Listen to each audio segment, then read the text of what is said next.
Em nome do Pai, e do Filho, e do Espírito Santo. Amém. Vinde, Espírito Santo, enchei os corações dos vossos fiéis e acendei neles o fogo do vosso amor. Enviai, Senhor, o vosso Espírito e tudo será criado e renovareis a face da terra. Oremos.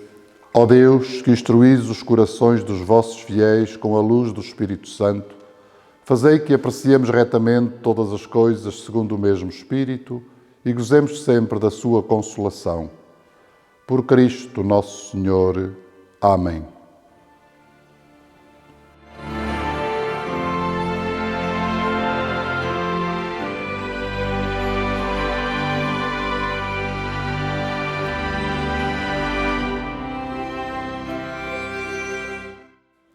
Do Evangelho de São Lucas.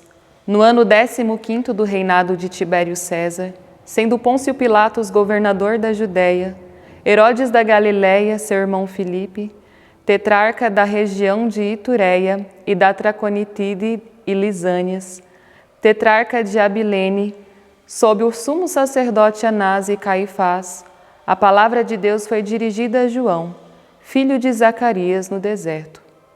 E ele percorreu toda a zona do Jordão, pregando um batismo de conversão para a remissão dos pecados, como está escrito no livro das palavras do profeta Isaías.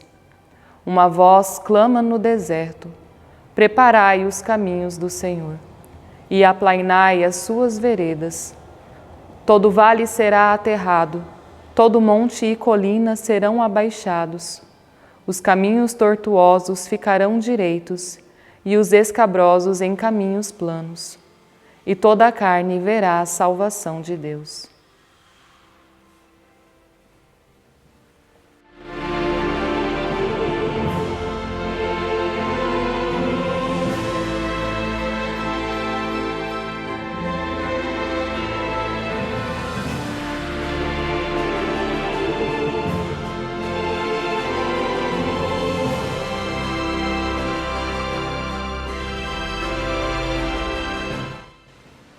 Com um estilo solene, Lucas introduz a sua história imitando os grandes historiadores gregos e romanos, mas também os profetas de Israel. Indicando o tempo e o lugar onde aconteceu a revelação da Palavra de Deus, os autores sagrados recordam-nos que o Senhor entra no seio da história. A sua palavra é viva e eficaz na vida dos homens a partir de um tempo preciso, concreto. A intervenção de Deus nada tem a ver com os mitos gregos em que tudo se passa fora da história. Por isso, Lucas insiste em acrescentar dados concretos em que tudo acontece. O evangelista Lucas estabelece um paralelo muito estreito entre Jesus e João, construindo, nos primeiros 2 capítulos do seu livro, 2 díticos em que apresenta alternadamente Jesus e João Batista na sua infância. O paralelo continua ainda na narração da vida pública com uma atenção precisa. Quando a cena é ocupada por Jesus, João desaparece. Lucas quer sublinhar deste modo que com Jesus começa um tempo novo, o tempo da salvação, que João tinha a missão de introduzir. Lucas é, por excelência, o evangelista da história da salvação, isto é, a história das intervenções salvíficas de Deus na história dos homens. Ao escrever para cristãos de língua e mentalidade gregas, convertidos do paganismo e, portanto, habituados à mitologia e a histórias fantásticas fora deste mundo, Lucas quer marcar bem a diferença entre essas histórias dos deuses pagãos e a história de salvação que vai apresentar. A intervenção de Deus a favor dos homens acontece dentro da própria história humana, num tempo e num lugar bem determinados. Começa por indicar 7 personagens do mundo profano e do mundo religioso. Para chegar ao número 7, que significa totalidade ou plenitude, ele refere Anás, sogro de Caifás, que já não era sumo sacerdote, embora tivesse importância na vida religiosa. Lucas quer, deste modo, indicar que o que vai narrar tem a ver com toda a vida humana e com todos os povos. A palavra de Deus foi dirigida a João. É assim que a maior parte dos livros proféticos do Antigo Testamento começa, situando-se no período de cada reinado. Naquele tempo determinado e num lugar concreto, o deserto, João é apresentado como profeta, ou, como dirá Jesus, mais do que profeta. A sua missão é preparar o caminho àquele que vem.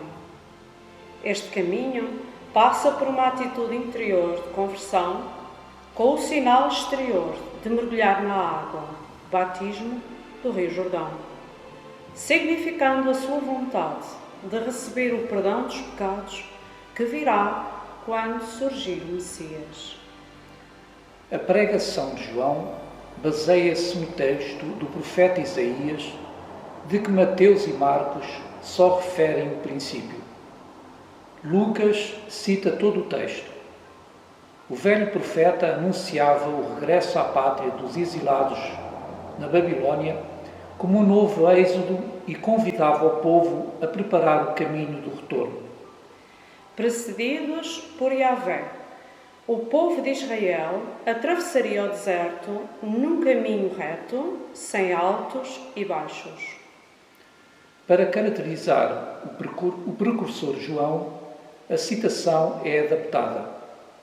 Enquanto no livro de Isaías o deserto é o lugar no qual o caminho é preparado, nos Evangelhos o deserto é o lugar onde fala João, a voz que prega a conversão em ordem à vinda do Messias. Este regresso foi espiritualizado, tornando-se num convite a uma mudança radical, isto é, a eliminar os obstáculos à salvação de Deus, a arrogância, as desigualdades e os seus caminhos tortuosos, ou seja, a eliminar tudo o que opõe a Deus, tudo o que é pecado. Só assim se obterá a salvação de Deus. Ao longo do seu Evangelho, Lucas vai identificar salvação com perdão dos pecados. E esta salvação tem um rosto concreto. Jesus Cristo, que na altura do nascimento foi apresentado como Salvador e chamado Salvação de Deus pelo velho Simeão. Todos aqueles que reconhecerem o seu pecado e quiserem endireitar a sua vida, receberão o perdão, isto é, a salvação de Deus. É este o sentido da última frase, no seu tom de universalismo. E toda a carne verá a salvação de Deus. Esta salvação de Deus é oferecida a todos, de qualquer raça ou nação.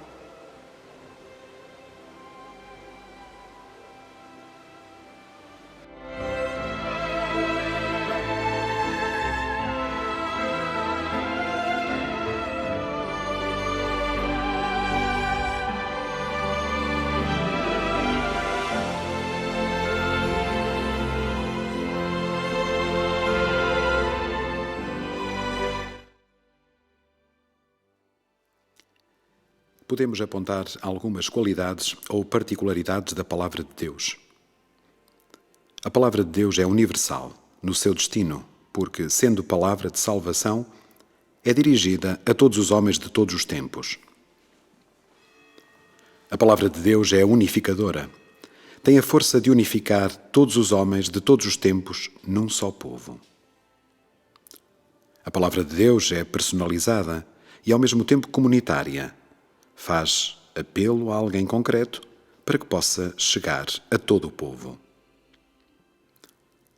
A palavra de Deus não é para ficar escondida, mas para ser proclamada, como fez João.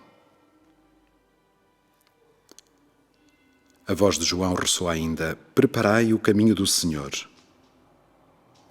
Estou aberto à palavra de Deus que me convida a ser diferente? Quais os montes?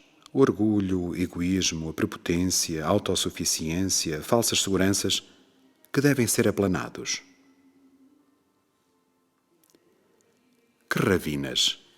Desconfiança, resignação, fatalismo, indolência devem ser preenchidas.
Rezemos e meditemos com o Salmo 14.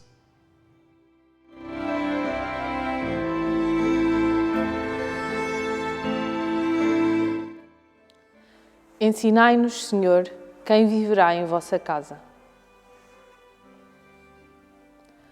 O que vive sem mancha e pratica a justiça, e diz a verdade que tem no seu coração, o que não usa a língua para levantar calúnias.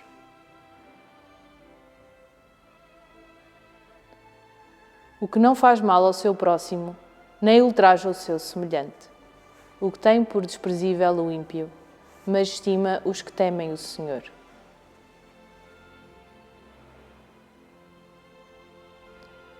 O que não falta ao juramento, mesmo em seu prejuízo, e não empresta dinheiro com usura, nem aceita presentes para condenar o inocente.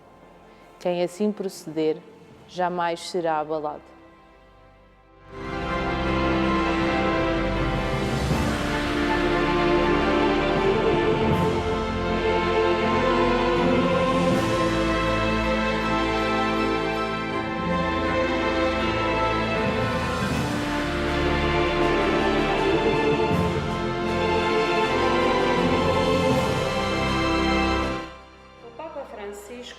Aos milhares de fiéis reunidos na Praça de São Pedro para a oração mariana do Ângelus, recordou a figura de João Batista, que a liturgia propõe para o segundo domingo do Advento.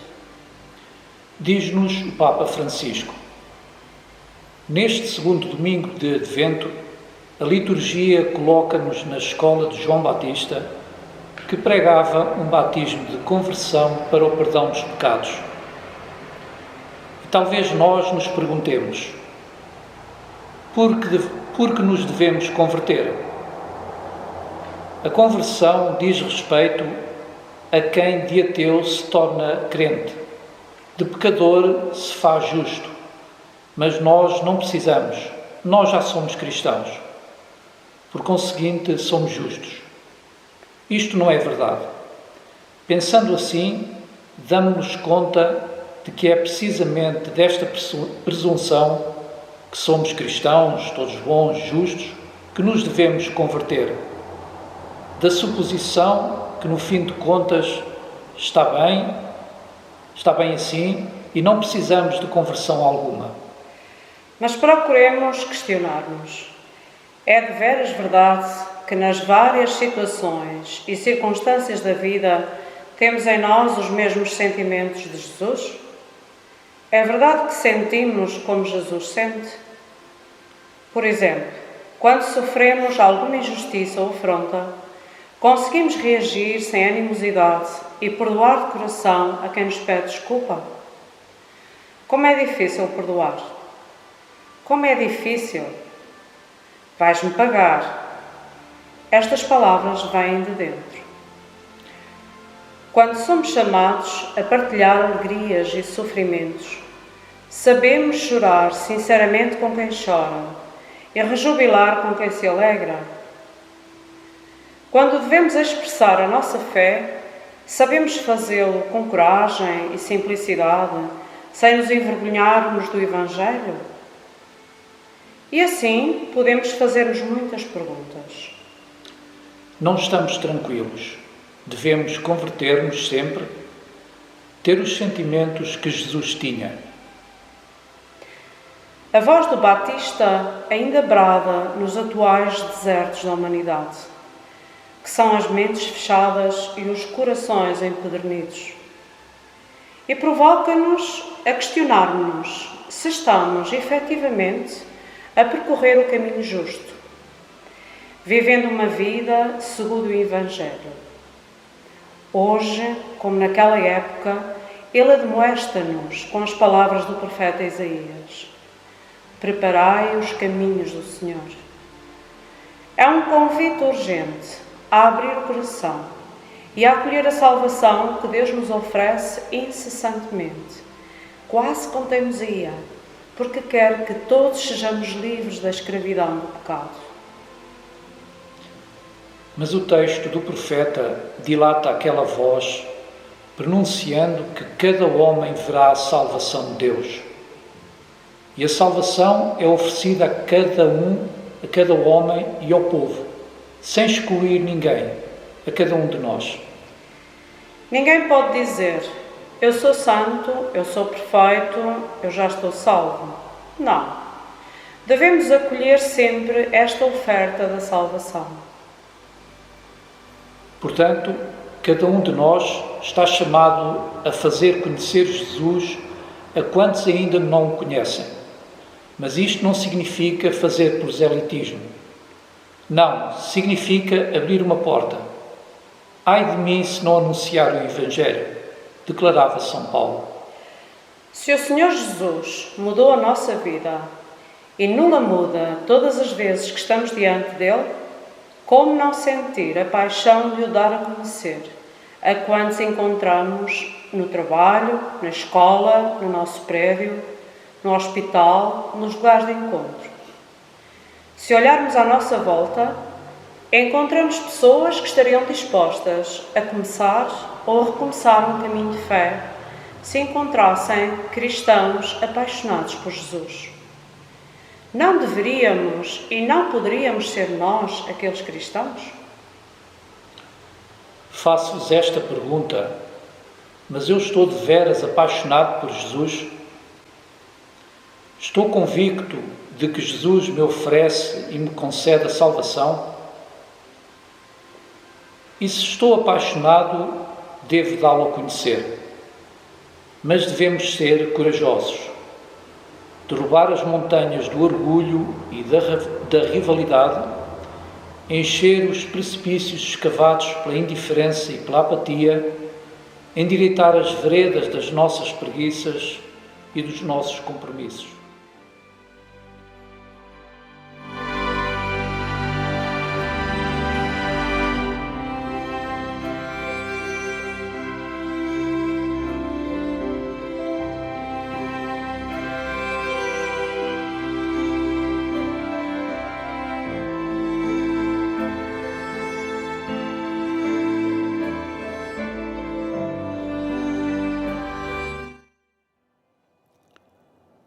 A palavra de Deus faz-me um convite urgente a abrir o coração e a acolher a salvação que Deus me oferece incessantemente. Para Deus chegar até mim e eu até Ele, preciso de derrubar as montanhas do orgulho e da rivalidade, encher os precipícios escavados pela indiferença e pela apatia, endireitar as veredas da minha preguiça e dos meus compromissos.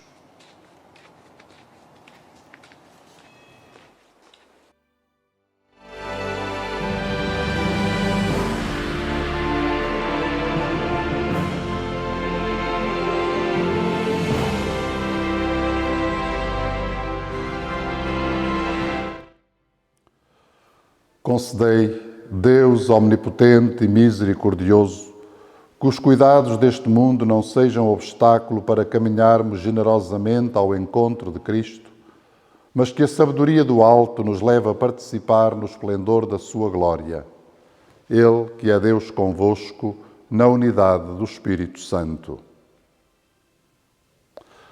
Abençoe-vos e guarde-vos o Senhor omnipotente e misericordioso, Pai, Filho e Espírito Santo. Amém.